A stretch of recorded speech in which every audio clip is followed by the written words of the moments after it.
সেটা হলো যে অনেকেই আমাদেরকে ফোন করে বলেন যারা আমাদের এখান থেকে এই বিষয়টা স্ক্রিন প্রিন্টটা শিখে গেছেন, যে আমরা যখন ডিজাইন তুলি রং দেওয়ার পরে জায়গায় জায়গায় রং থেকে যায়। তো এই রংটা আপনার থেকে যাবে ক্ষেত্র বিশেষ, আপনি যেভাবেই ডিজাইনটা শর্ট দেন না কেন, তোলেন না কেন, যা কোনো কোথাও না কোথাও বালি বা বিভিন্ন কারণে আপনার লিকেজ করবে। তো ওই লিক জায়গাটাকে বলা হয় আফটার টাচিং, মানে আফটার ডিজাইন দেন টাচিং করতে হবে আপনার ডিজাইনের শেষে। এইভাবে আলতো করে আপনি যে টিএক্সআর কেমিক্যাল বা যে কেমিক্যাল ইউজ করেন না কেন, ওই কেমিক্যালটা আপনার যেখানে যেখানে প্রবলেম সেখানে আস্তে করে এইভাবে আলতোভাবে টাচিং করে দিতে হবে। এই টাচিংটা আপনি এইভাবে আলোর দিকে ধরবেন, আলোর দিকে ধরে আলতোভাবে এই টাচিংটা করবেন।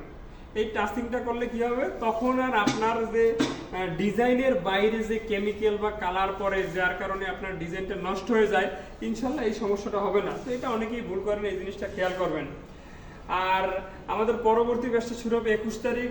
আমরা হয়তো ব্যাচগুলো কন্টিনিউ করতে পারতেছি না, মানে রেগুলারলি মাসের ভিতরে 3টা-4টা আগে করতাম, বাট এখন কমাইতে হবে, কারণ আমরা আমাদের প্রোডাকশনে ফুললি ফোকাস করতেছি। পাশাপাশি আমাদের এখান থেকে যে স্টুডেন্টরা ট্রেনিং করে গেছে তাদের বিজনেসে একটু সময় দিতেছি যে তারা যেন গ্রোয়িং করে।